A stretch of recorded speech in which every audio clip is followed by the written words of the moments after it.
So chapter 6. Chapter 6 is the Germanic invasions, sometimes called the barbarian invasions, and the Dark Ages, okay, which we're gonna be looking at the period from the late 300s, which I argue is pretty much when the Dark Ages started.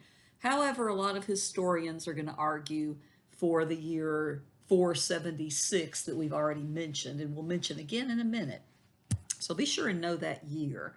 But I always argue that it started really before that, as the Germans, the Germanic peoples, or again, barbarians, as they were called, which remember the Greeks called people who didn't speak Greek barbarians. The Romans are going to call people who are not Roman barbarians. It's these groups of people that are around the empire. And that's what we're going to be dealing with in this chapter.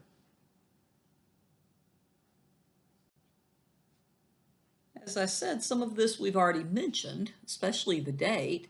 So things to remember is why I have that on there. Political and territorial unity in the Western Roman Empire was gone, if you recall, from back in the last PowerPoint, the split of the Roman Empire. Okay, now it had been replaced by fragmentation. And what happened here is, as the empire in the West had just broken apart, you're going to have a lot of different German peoples who are going to come in. Now, the Germans were being hired by the Romans to protect the borders, okay? So I mentioned this before, but it's like today, if we had no more people who wanted to join the military. I think I mentioned this way back even in class at some point, but if we had no more people to join the military, Americans, and we started hiring Canadians or something, right? So they're hiring these people to come in and, be on the borders and protect the Roman Empire. Okay. So anyway, we remember in the year 476 that the very last Roman emperor in the West was removed from the throne. And you should remember that was Romulus Augustulus, the boy king. He was 15 or 16. Because remember, Augustulus, as opposed to Augustus, Augustulus means, like, it's the diminutive. It's like the young version. Like it's basically like, say, the difference between Bill and Billy, right? Billy sounds younger to most people for kids, but Augustus, okay, that was a powerful title. But then Augustulus was made for the boy king, who was removed by Odoacer, who's going to be the first German on the throne of Rome in the West. Now, remember also, Odoacer had to ask the emperor in the East if he could have power, if he could get on the throne in the West. Don't forget, though, okay, because the Eastern Roman Empire is going to still be around for about another almost exactly 1,000 years, you're going to have the Eastern Empire, also known as the Byzantine Empire, until 1453, growing, while the Western Empire is really falling apart. Okay, as I said, I argue it's falling apart by the 300s, but the official date, if somebody were to make me tell you the official date of the Roman Empire in the West, the action, of course, was the removal of Romulus Augustulus and the seating of Odoacer. Okay, now, we have a bunch of different Germanic kingdoms, and that includes the Franks, which we're going to talk about a lot more in chapter 7.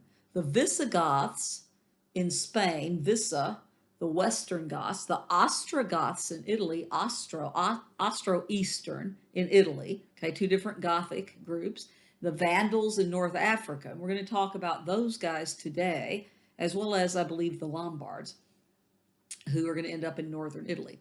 But most of these Germanic people became Christian, or they were Christian.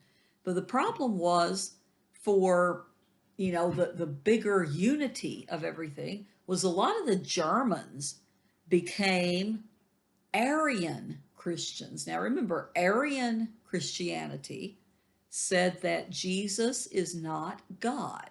Jesus is not equal to God because he was created by God.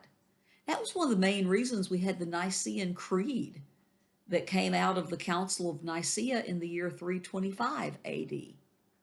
Okay, so the Arian heresy is where you have the denial of Jesus being equal to God. They have the denial of the Trinity that's built right in with the Arian belief, right? And remember with Constantine, as they come in, in 325, and they're putting together what do we believe as Christians? I mean, officially, what is the belief here? A lot of it was to fight against Arianism, okay? Now, the German kings, as I mentioned earlier with Odoaker, are going to get power from the Eastern emperors because, as I said, the West is basically becoming, like we would say today, the Wild West, meaning the old days out in Tombstone and so on. But it was really a lawless place. It was literally in anarchy by that time with so many different groups. No one really in charge. As we said, the Romans were hiring the Germanic men to come and protect the borders, okay, mercenaries basically. And so they had been exposed to Roman culture to some degree or another. And most of them, of course, had then been Romanized. And they liked a lot of what they saw in Rome. They liked things like the street lights at night. They appreciated things like, for example, the fire brigades. They appreciated the baths and that type of thing. But for the most part, these Germanic peoples don't have the same skill set. As the Roman Empire starts to go downhill, some of them are going to really try to keep things the way they were, but they're not able to. It should remind you of the Dorian invasions coming into Mycenae back in Greece and leading to a dark age of Greece. See, this is the big one, okay? Coming up is going to be the European dark ages. And that's going to go from, generally people say from about 500 to about 1000 AD. I told you, I push it back a little bit. I make the argument the 300s to about 1000 or so as the dark ages. And definitely from 500 to 1000, that's the darkest of the so-called dark ages, right? So you're going to see that it's very much a bigger thing than the Dorian invasions, partially contributing to a localized dark age. This is the European dark ages. And remember, dark ages usually are preceded by some kind of invasions. In this case, the Germanic peoples, okay? And we know what happens in a dark age. We know that people go backward. Regression is backward. And we know that in the dark ages of Europe, the least advanced of the tribes were the ones who actually formed the foundation of the Middle Ages or of medieval culture. Now, again, some of the tribes are going to be more Romanized than others. Some of them are going to be more backward than others and all of that. But we're going to see something, like when you talk about nuclear war, okay, which is not a good thing to talk about, but we're going to do it. When I was growing up, there was always the fear of nuclear war in my generation. And that's because that's what we heard, Soviet Union versus the United States. And my goodness, how many times could we destroy the world with our nuclear bombs? I mean, all it takes is one time, but it didn't stop them. They kept building up, all of us, we kept building up our weaponry. And again, there was the concept of mutually assured destruction. If anybody hit the button, right, and launched the nuclear codes and whatever, mutually assured destruction meant that we're all going to die. It's not just going to hit our enemy. Okay, it's going to affect all of us the way it was set up. So let's just, again, using this, let's say 1,000 years, 1,000,000 years after a nuclear war happens on the Earth, some aliens come, And they're looking around, and supposedly the only creature that would be able to live through a nuclear war, supposedly, was cockroaches. There's been studies that the contrary of that now. But let's just say that the cockroach actually did make it through the nuclear war. So aliens come, they're looking around, they're like, wow, where's life? And they find cockroaches. Now they look around, they probably see ruins of buildings and things that society's created, and they're thinking, huh, that's interesting, these tiny little creatures. Now here's the thing.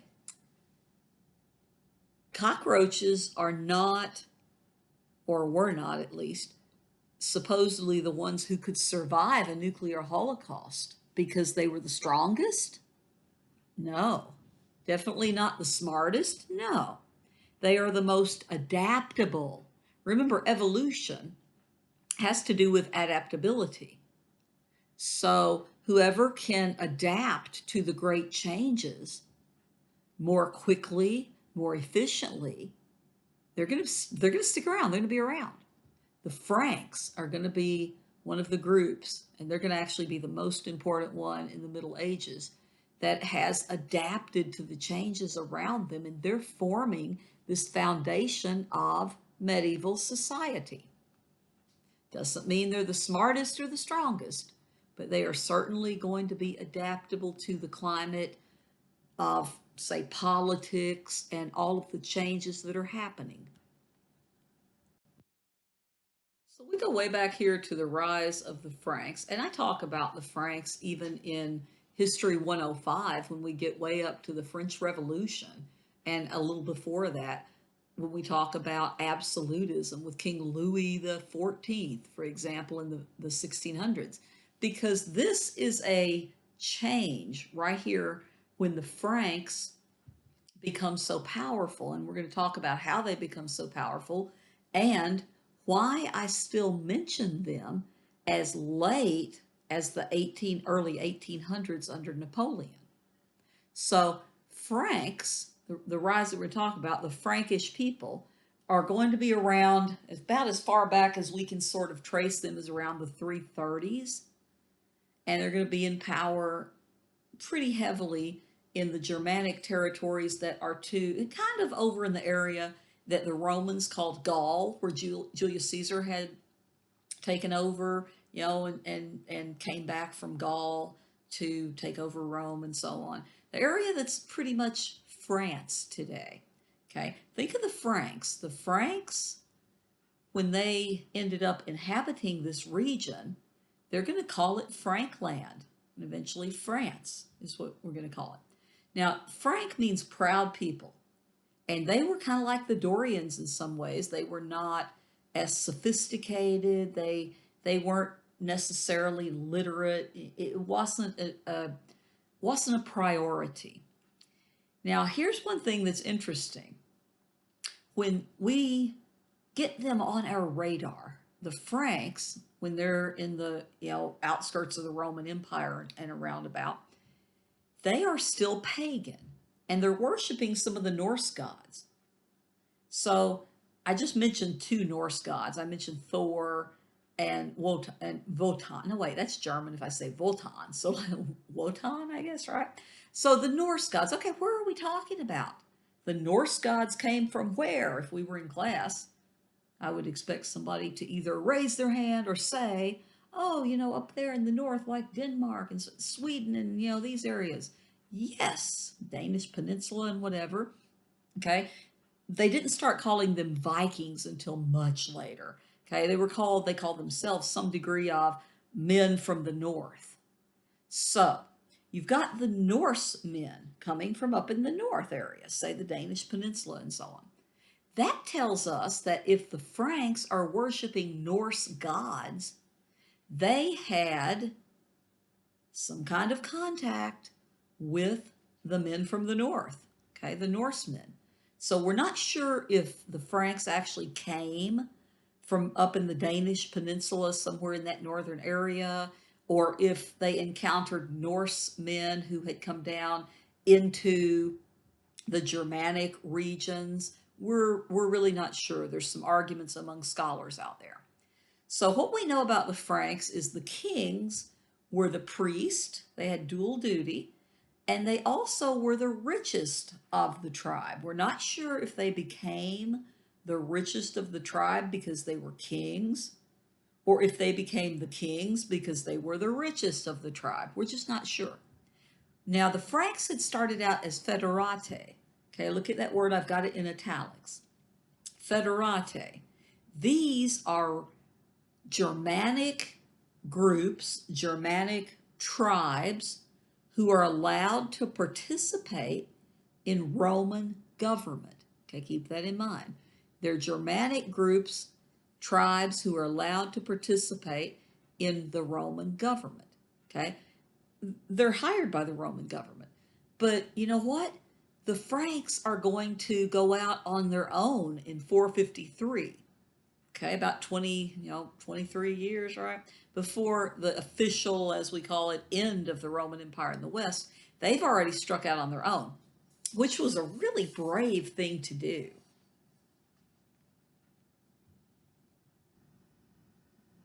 The rise of the Franks continues here with Merovic or Merovig. Now, we don't know if this guy really existed. It doesn't really matter if he existed. Just like, remember Bettany Hughes said about Lycurgus in the Spartan video, where she said it didn't really matter. She's like, I can't put my hand on my heart and say whether or not he really existed. But the Spartans believed he did. Same thing for Merovig, okay? We don't know if he's a real guy, but apparently the Franks believe he was a real guy, and he's given credit with being the founder of the Merovingian dynasty. Now, how do we know some of that? Well, we have a book, very important book, called History of the Franks. I have at least one copy in my office out at work. It was written in 594 by Gregory of Tours. Again, he's a cleric in the church, and he's writing down information that probably it would have been very difficult for us to piece together. And that's one thing you're going to see through the Middle Ages, through medieval times, even through the Dark Ages, is the church, the Roman Catholic Church, is going to continue to be literate through the clergy. And they're going to copy books, they're going to, write things, they're going to save quite a bit of the ancient writings from the Greeks and the Romans at some point. But Gregory of Tours gives us the history of the Franks. Now, in 594, he's writing, I don't know, at least 100 and more years after supposedly Merovic. So again, we're not really sure because of his methods wouldn't be quite as accurate as we have today historically. Here is why the Franks are truly very important. It comes down to Clovis. Clovis is supposedly the grandson of Merovig, and Clovis is going to become leader of his tribe in 481. He's only 15, and within 5 years, he is going to unite the three, I believe it was at that time, three different groups of the Franks under him from the time he was 15 to 20. Here's the big thing. Instead of being an Arian Christian, instead of supporting what had become a heresy after 325 with the Nicene Creed, Clovis is going to become Roman Catholic. So what's significant about Clovis is he's the first to convert to Catholicism. There's a picture there, a representation of the baptism of Clovis. But he's going to consolidate the regions that they are going to eventually call Frankland, that the Romans called Gaul, under his rule. And some people consider Clovis to be the first king of France. Now, I don't go with that. I don't think that Clovis is the first king of France, because first of all, there wasn't a France at that time for quite a long time. But maybe I'm just playing semantics. I don't know. But you're going to see that the Roman Empire had been dying, and you're going to have Clovis, who is going to come to power and establish this incredible ruling family known as the Merovingian dynasty, and they're going to be in power for a couple hundred years. So we're going to see Clovis getting his family name, the family dynasty name, from a guy, again, the guy I told you, I don't know if he existed or not, Merovig or Merovic. And Clovis is going to be so important because when he converts to Christianity, even though he had been raised a pagan, we believe, again, with the Norse gods, but he knew that if he joined the Catholic Church, the Christianity of the time, traditional church, that it would be really helpful to him in many ways. So you have Gregory of Tours, if you read his book, which is actually quite small when it comes to being a history of a people like this, but Gregory of Tours says that his wife actually helped get him to convert. So who knows? We're not really sure. We know that at some point, Gregory of Tours is going to say that she kept, and let me see if I can sort of quote this. I believe what Gregory of Tours wrote is something to the effect of she kept asking and urging him to come to the true God and to give up on those idols. Okay, so turns out that there was a battle and Clovis's army, according to Gregory of Tours, was almost destroyed. And this is where he has a story that's a little bit similar to Constantine's story, like Constantine's sword. But Clovis supposedly prayed, looking up, and said something to the effect of, if you give me victory, then I will believe in the Christian God and I'll be baptized in the name of the Christian God. So according to Gregory of Tours, he won and he became a Christian. Now again, as far as that goes, we have historians arguing about this. We do know that Clovis did not want his son, the first one, to be baptized, but we do know that his wife, whose name I could never pronounce, I'm not even going to try, but she actually baptized the child secretly, and you're going to find the same thing happened, and a couple of times I believe they lost a couple of children. But what he's going to do by the end of the fifth century, by the end of the 400s and the early 500s, he is going to have come around, supposedly, according to Gregory of Tours. He's going to believe because one of his children had actually recovered and he had been victorious in several very important battles. So then he becomes extremely supportive of the traditional Christianity, and he's going to go and fight against the Visigoths. Okay, remember the Visigoths, who are going to be over in the west in Spain, and he's going to be part of the reason that the Visigoths are so far to the west, because Clovis was trying to conquer them and convert them to Catholic Christianity, the traditional Christian church.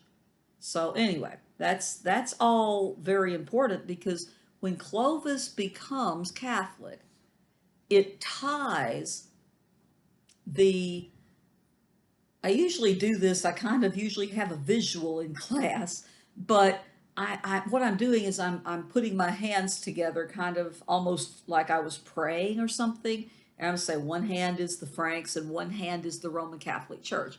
And when one rises, the other rises. Okay, if that makes sense. So as the Franks become more powerful, the church becomes more powerful.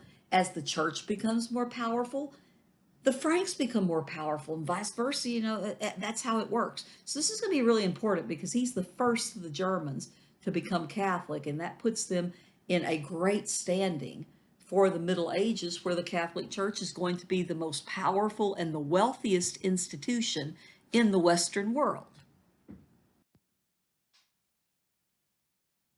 So there's quite a few other Germanic invaders, Germanic peoples, Germanic tribes. We're not going to talk about all of them in great detail, of course, but we are going to talk about some.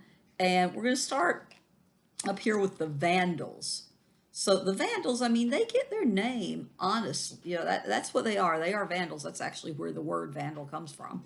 And you're going to see that vandalism, the word Vandal, is something that goes back a long time. You're going to start to see people, it was sometime in the early modern times when, like right around the time they started to call the Norsemen the Vikings, whenever that was, sometime around there, that they started to call the Vandals extraordinarily barbarian because of the sacking and looting of Rome. So it turned out that that word comes down to us in English as a word to describe any kind of senseless destruction.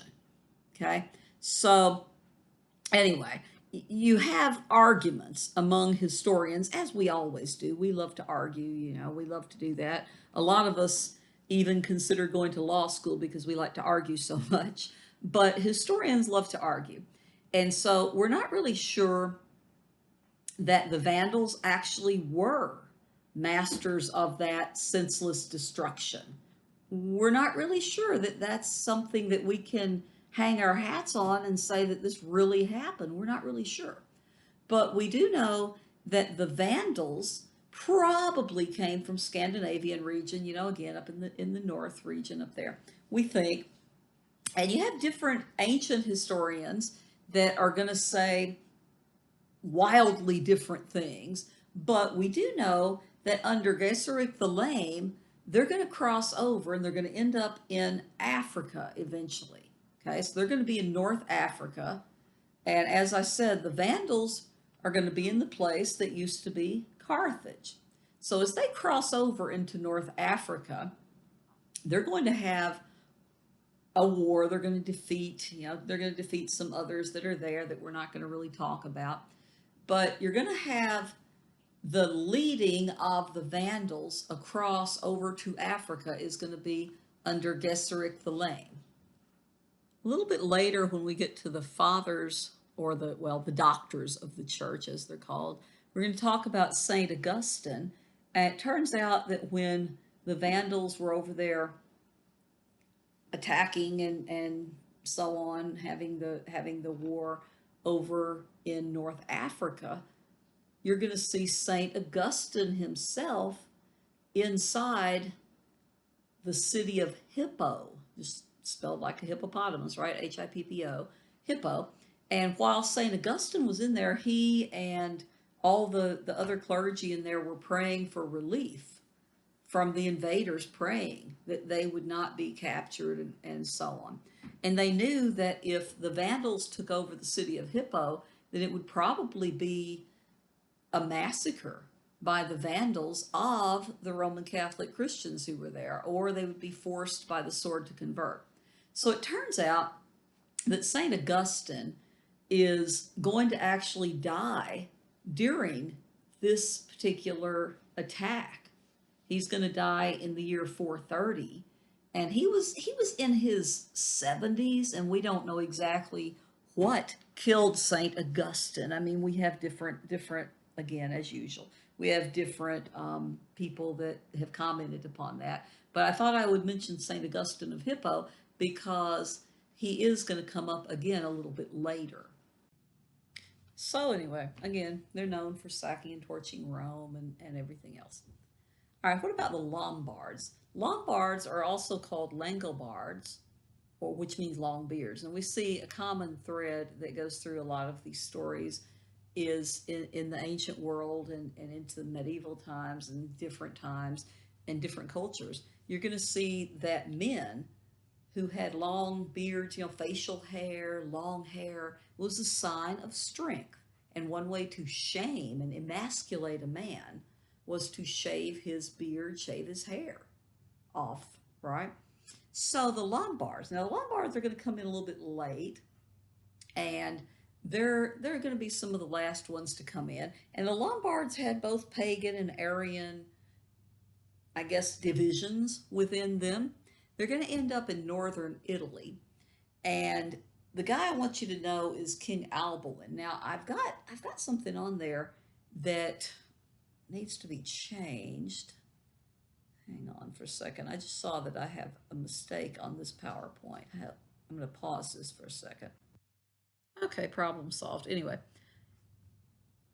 you're going to see that they're going to end up in northern Italy, and they're going to provide. We'll hear about them later when we talk about King Pepin the First of, in the 8th century. But King Alboin. Now, the story about King Alboin is really wild. I like this story because it's really wild. But this is one of the stories that's been passed down. Whether it's true or not, I don't know. But supposedly, King Alboin of the Lombards found out that his father-in-law was conspiring to kill him or to have him killed. So Alboin has him killed first, or kills him.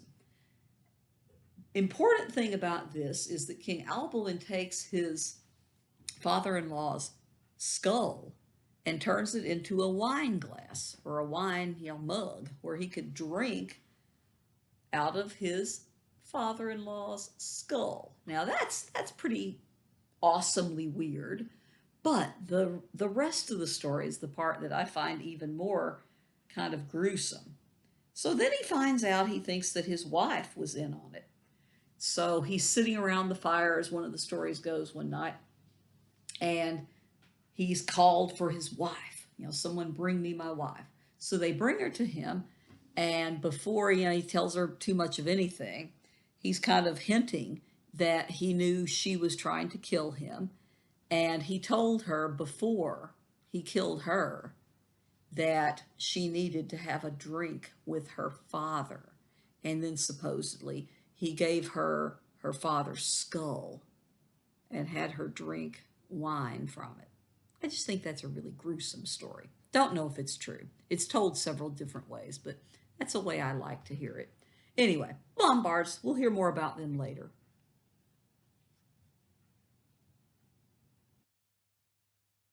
Slide number 8 brings us to the Ostrogoths and the Visigoths. Okay, so the Ostrogoths, remember, these are the ones that are going to be in the east. They're going to conquer Italy and the island of Sicily. And the king, you just need to have sort of an understanding that he was one of their leaders, is King Theodoric the Great. And they're going to be conquered eventually when Justinian sends his troops over into the old Western Empire. They're going to be conquered by Justinian's troops. So the Ostrogoths, they're going to be eventually taken over, again, Justinian's tribes and so on, or Justinian's military and so on from the Byzantine Empire. But eventually they're also going to be kind of assimilated, like we're going to see with some other tribes, into larger tribes. And we don't talk about them, but this is around the time where you have the Huns, like Attila the Hun. And that's going to be one reason that they're pushed into the area where they land eventually in Italy, is because of the Huns. So anyway, Theodoric the Great was going to rule somewhere in the 400s AD.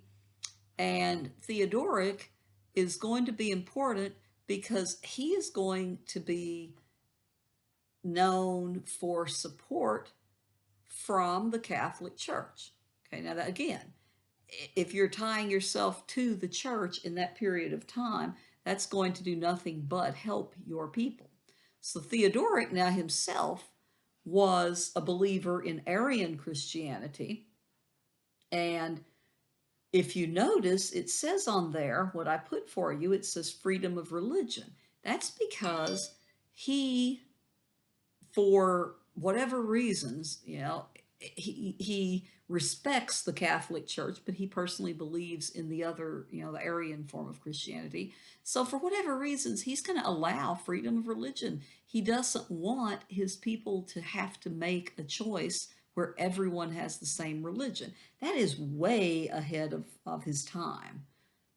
So Theodoric, okay, Theodoric was actually a pretty good ruler in so many ways. And anyway, he's the one I want you to remember as far as this goes. Now, over with the Visigoths. Okay, Visa, remember, Western Goths. So the Visigoths are going to sack Rome in 410 under Alaric, their leader at the time. And they had been fighting with Rome off and on. Different parts of the Roman Empire had been fighting with the Visigoths since sometime in the 300s. I don't know. Because this is where you have the the people who like the Roman Empire and they like what's going on in the West, but they don't really have the skills. Okay. Now these guys, they had also started out as federate. Remember, these are going to be Germanic peoples, tribes who are allowed to participate in Roman government and in the Roman lifestyle. Okay. Usually they're going to be hired to protect Rome. But anyway, they had settled in the area that used to be called Roman Gaul, and that's where eventually Clovis is going to actually defeat them and push them out. And they're going to end up eventually being pushed all the way west, okay, Vissa, Western Goths. And there's a lot of reasons. There's a lot of different groups that are going to lead them, lead into their migration as it continues west. But the Visigoths are going to end up in, again, Spain, as we call it today, which is not what they called it back then. They might have called it Hispania, or you might have just called it the Iberian Peninsula, which is the name of that particular land mass anyway, and whatever time period, we could still call it that. Hold that thought, y'all. Something from Zach's school from East Hardin, blah, blah, blah. Anyway, what was I even talking about? Oh, let's see, the Visigoths. Okay, so again, their religion, they're going to be guys that are going to adhere to the Arian Christianity. And again, they'd enter due to the Huns and some of the others that had continued pushing them that direction. But they're going to have a lot of problems with the Roman Empire. They're going to be fighting, between the Visigoths and the Romans several times. But when the Visigoths take over Spain, what we see over there is that the people on the Iberian Peninsula, which, again, today is Spain, they were already Catholic. And so that caused some problems between the Visigoths and their, I guess, their conquered people on Hispania. So anyway, it's gonna all work itself out eventually over the centuries. But you just need to know a little bit about each one of these. And then by the 8th century, they're going to be invaded and defeated by Muslims. Now, Muhammad is going to die in either 623 or 632. I can't ever remember. So I always am able to remember then that by the 8th century, you're going to have the Muslims really trying to spread their religion and trying to get into the Western world with their religion, which had come about in the 7th century. So the Visigoths are going to be invaded and defeated by the Muslims by 711.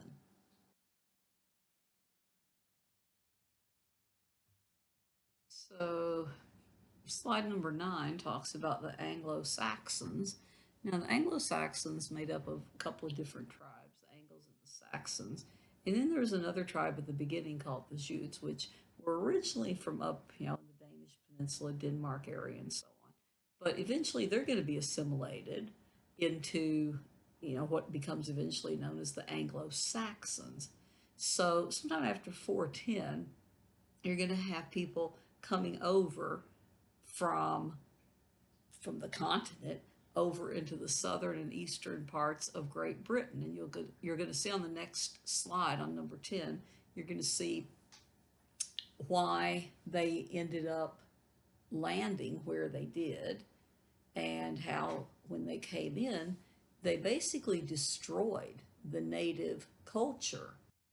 So, when the people that came to be called the Anglo-Saxons came over, you're going to find that they're going to pretty much destroy the native Celtic speaking groups that were there. There were others there, but you're going to find out a lot of information from reading different sources if you're interested in that. And it talks about how the Angles and Saxons came together, how they evolved, and so on. But the main thing I want you to know right now is the Anglo Saxons were, like I said, two different groups, two distinct tribes, and then there was a third one that eventually got assimilated. Now, the Celts were ancient and they had been conquered by the Romans in a lot of their territory. And then eventually, we're going to have the Anglo-Saxons, this group that we're talking about, the Germanic peoples, coming in, and they continue to push the Celts further and further and further west. So Great Britain had been under Roman control for quite a while by that time, and there's all sorts of records of battles between the native British and the Anglo-Saxons, and we're not exactly sure what happened as to how many of them actually were assimilated, also the Celts, into the Anglo-Saxon society. We're not sure how many of them were made slaves, but we do know that a lot of them were pushed further and further west, which sort of reminds me of, say, the Europeans and North America with the Native Americans. So the native Britons, as you'll see in the next slide, are going to be pushed to as far as they can, really going toward the west. Now you also notice that the Jutes are going to be assimilated, as I said before, but the combined dialects, the languages, the way they spoke of the Anglo-Saxon Jutes and any of the native Britons, we're eventually going to have what becomes Old English, which is something that none of us could really understand unless we've studied it in depth, because it's not like we're talking about Charles Dickens English from the 19th century. I mean, this is medieval times, and their English would sound completely unrecognizable to us. What also happens over there is as the Anglo-Saxons come in, you're going to see a lot of diversity and even a lot of uncertainty as to where they're going. So Great Britain for a time returns to their pagan ways, and you're going to have, by the 800s, Great Britain still not being unified in any way, shape, or form for the most part, because you're going to continue to have a situation there, sort of like what you have in the Western Roman Empire, where you have a bunch of small kingdoms and no one true leader. This is just the map you can look at, and you can see around the year 600 the Angles, the Saxons, the Jutes, the native Britons, and so on. And you notice that you can see where they came over as they're coming from the continent. You're going to see them coming over and crossing where it's close to them. That's why they end up with the Saxons and the you know, the invaders, basically the Angles and so on. You're going to see them invading that area that's closer to the continent, and then that's what I was describing as they're pushing the native Britons further to the west. And again, there's a lot of historical questions about exactly what happened, a lot of details from this, but just have an idea about who the Angles, the Saxons, and the Jutes were, and the fact that they're going to end up taking what had been Roman territory with Great Britain around this time. As I said, the Catholic Church is going to become the most powerful, the wealthiest, most influential body or institution in medieval times. So what happens here as the central governments are going to weaken, for example, the Roman Empire, you're going to have the bishops in the church take on secular duties. Sometimes they're going to pick up a sword, they're going to go into battle, they're going to do things to try to keep civilization together as things were really just scattering in the West. So you're going to have missionary work being very important as they spread the the gospel, as they spread the word of the church, and you're going to have a lot of conversion of the people.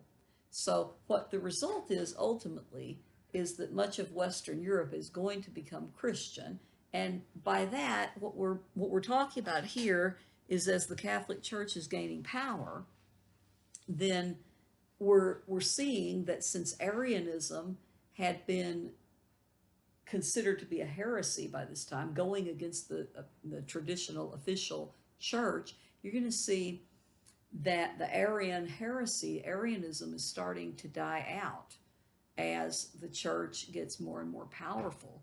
And again, along with it, we have the Franks. Again, we'll have more about that in chapter 7, more specific Frankish stuff.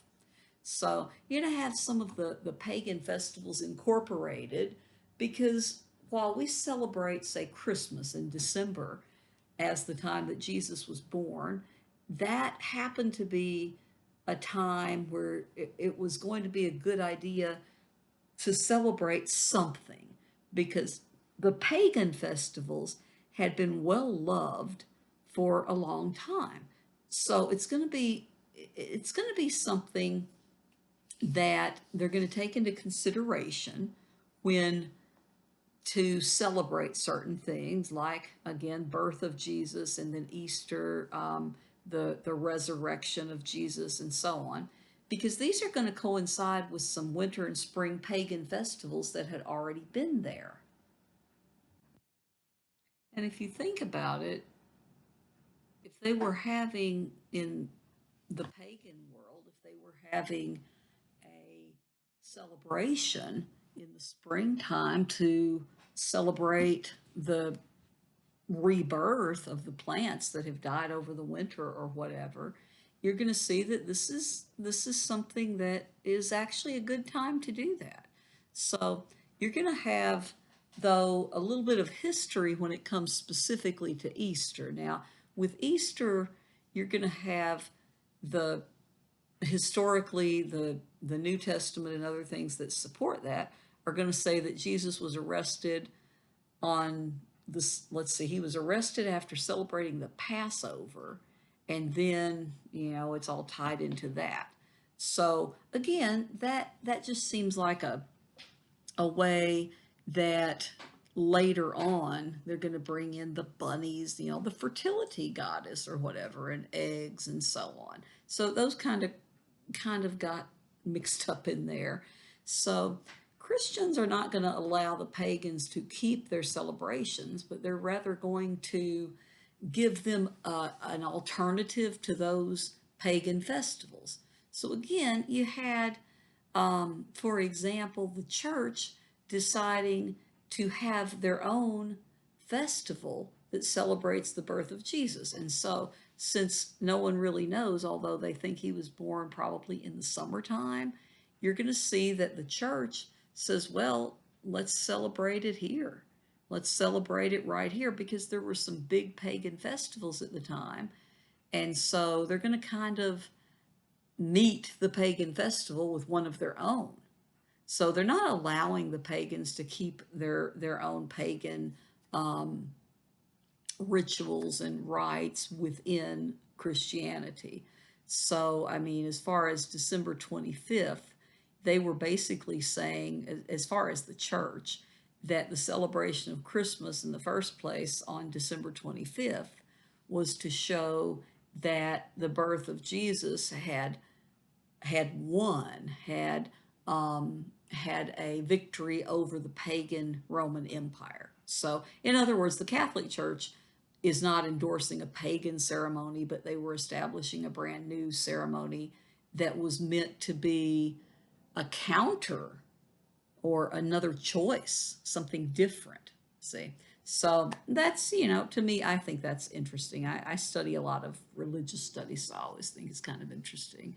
So, anyway, I thought that might be interesting to some of you. Now, you're going to have over time anyone from the laymen to the kings and emperors, all the way down to the serfs, are going to fear the church's material and spiritual weapons and respect the right of sanctuary. If you go into a church asking for help and sanctuary, they traditionally would leave you alone. They wouldn't come and destroy the church to get the criminal or anything, where a wanted man of any sort could hide out with the church as a sanctuary.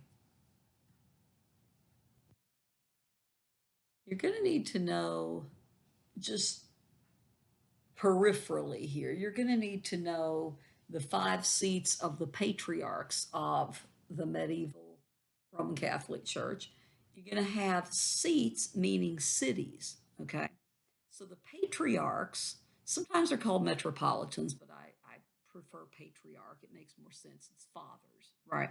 So the five seats of these five fathers are going to be Antioch, which is in Turkey, Alexandria in Egypt, Rome, which is in Italy, Constantinople, which is Istanbul today, which is in Turkey, and then Jerusalem, of course. So the five seats of the patriarch, very important, because when it came to being the patriarch of Rome, that was considered to be first in prestige, because this is the seat of St. Peter. Okay, according to the church, Jesus gave St. Peter the keys to the kingdom, and this is where the papacy originated, according to the Catholic Church. So what's going to happen eventually is we're going to have the Muslims that are going to come in, and they're going to take Antioch, Alexandria, and Jerusalem, and the only two left standing for a while are going to be Constantinople and Rome for a while. And if you're interested in any of that, you can look it up. It's called a pentarchy. And that basically, when we talk about something pentarchy, pentarchy, that's where you're going to have these five rulers, all of these patriarchs.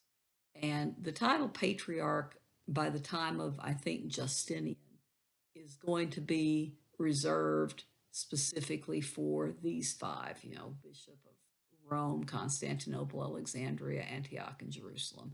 So again, you can dig into that stuff if you want to. I just like religious studies, but those are important to the formation and the continuation of the church, which is so powerful in the medieval time. So within the Catholic Church, you have these four major doctors of the Western Church. I mean, there's these are some who are going to stand out for. And when you hear doctor, you probably think of a medical doctor or something, maybe a PhD doctor. But I think of, when I'm thinking of the doctors of the church, for example, I'm thinking of doctrine, because they're going to help bring the doctrine of the church together. So you have St. Jerome, who's going to live from 347 to 420 AD. And what I want you to know about him is that he gave a translation of the Bible into the common language of the people, okay, the common Latin translation of the Bible, called the Vulgate. Now, Vulgate, if you think of today, vulgar, someone might say, oh, well, that sounds like, bad language or something. Well, vulgar means common. Okay, so it was basically the way the common people spoke. So it was trying to be more accessible to people in the Latin that they spoke on a day-to-day basis. So it became the Catholic Church's first, official. It was the Latin version of the Bible during the 16th century. So that one is a vital milestone.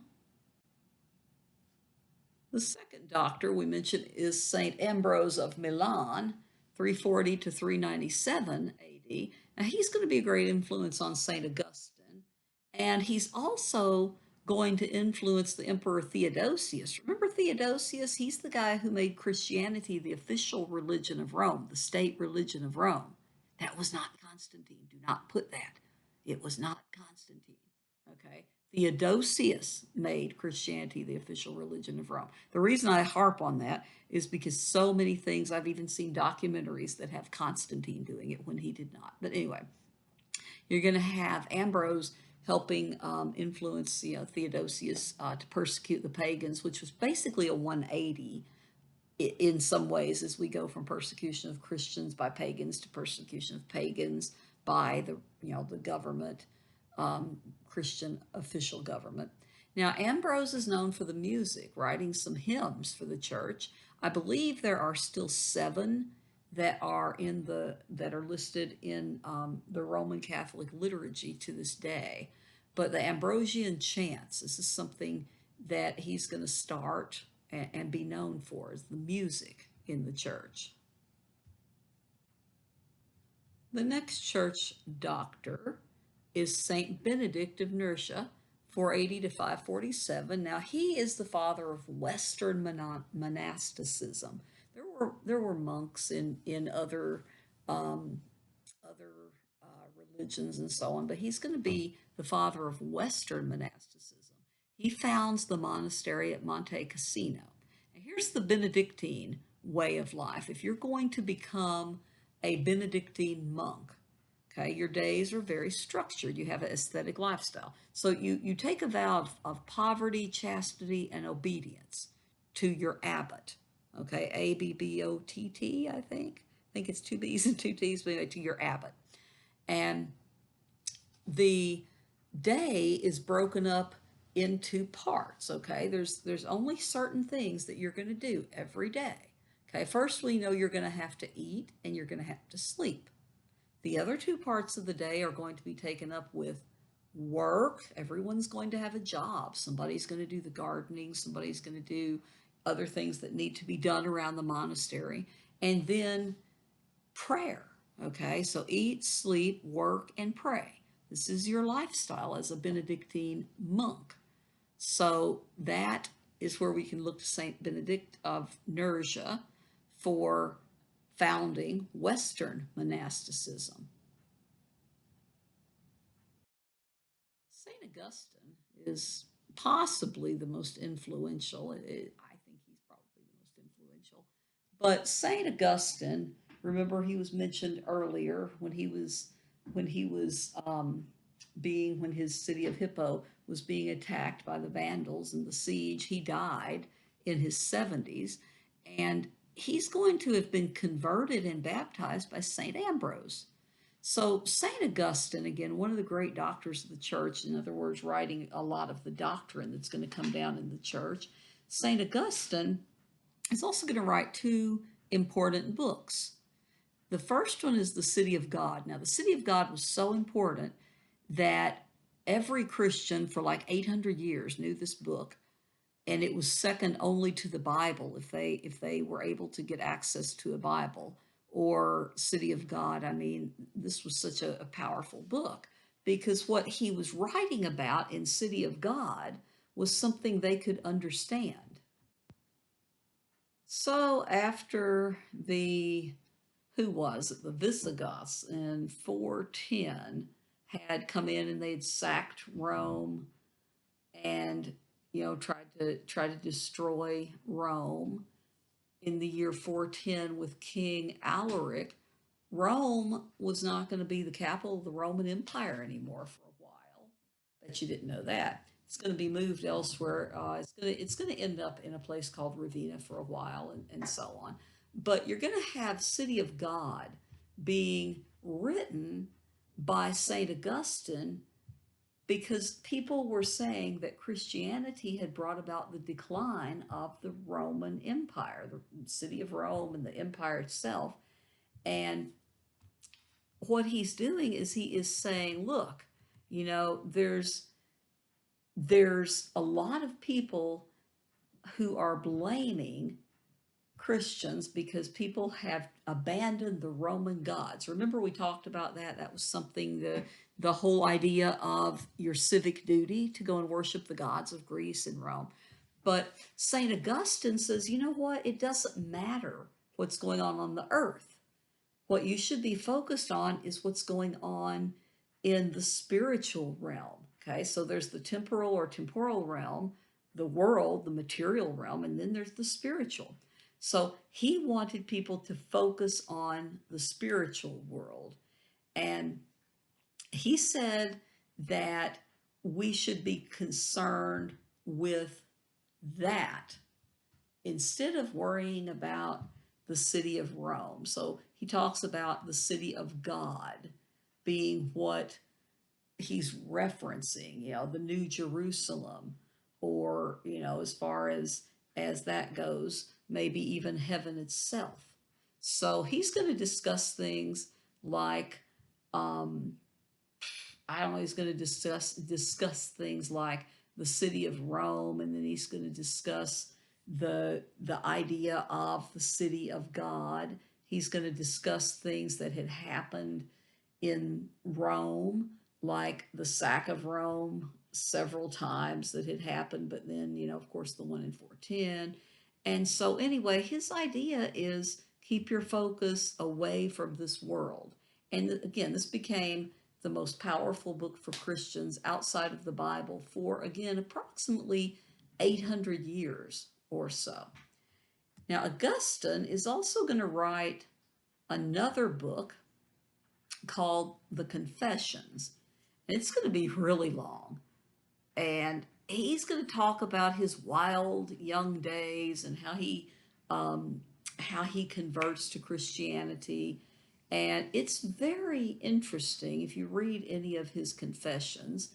And a lot of people want to say this is one of the first, I guess, autobiographies written, because he talks about his childhood and his memories, and he talks about his development as he grew up, and he was stealing things. And I mean, if we look at today, some of the things that he did, I guess we're kind of used to them in the world we live in movies and just culture. But anyway, he starts to think somewhere around, I don't know, somewhere around 30 years old or so. He starts to think that all of these things that he had gone through, he had seen people die, he had had all sorts of things, and he was just really going through a period of melancholy, right? Sadness. And so then he ends up searching, trying to figure out where he belongs. And so he finds through St. Ambrose that Ambrose seems to be a guy who really understands the church and understands the reasons why he should worship God. So St. Ambrose is going to be responsible, as we said before, for bringing St. Augustine into Roman Catholicism. So anyway, that book, there's a lot of interesting things in there, but it's a masterpiece in terms of being a first, probably, autobiography and stuff. But also, though, keep in mind, City of God is more important, really, to Christianity as far as doctrinally. We're at the very last slide. I'm sure you're glad to hear me say that. But this is just about the papacy and how under Pope Gregory I, we're going to see the papacy emerging as more independent. So he became canonized as a saint by the Catholic Church. I'm not sure exactly when that happened, but he's known a lot of times as Saint Gregory the Great, and he's going to be in power as Pope from about 590-ish to about 604 or something like that, 605 maybe. Remember, you don't have to know all the dates perfectly, of course. So, unless I tell you to, and remember, there's not many. I don't even think there's maybe there's nothing you can't look up, let's put it that way, as far as the dates, if they're already on that exam. Now, Pope Gregory is actually going to be a doctor of the church. We've already talked about some of the doctors of the church, and these are going to be, if you've studied religious studies or anything, like I always say I'm so interested in, you know that a doctor of the universal church means that it's a Catholic saint who has made some kind of a unique, important contribution through their study, their writing, something they're going to contribute or help form the doctrine of the church. So anyway, he's going to be a very important figure.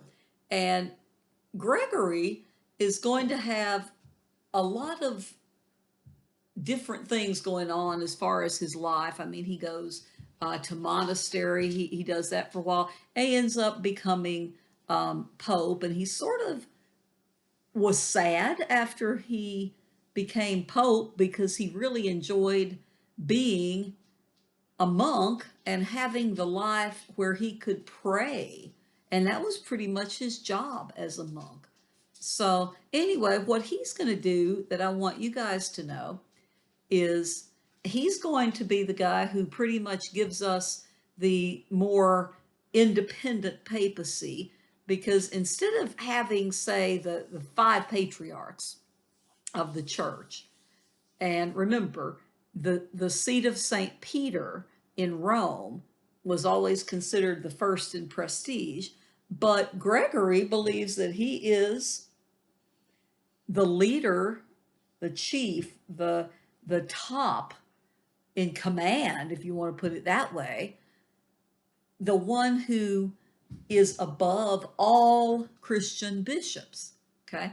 Now, another thing he does is he gives some of these beliefs that had been brought about before. He's not just making these himself, these claims, but the idea of purgatory and the idea of transubstantiation, which is the belief that is sometimes called the real presence.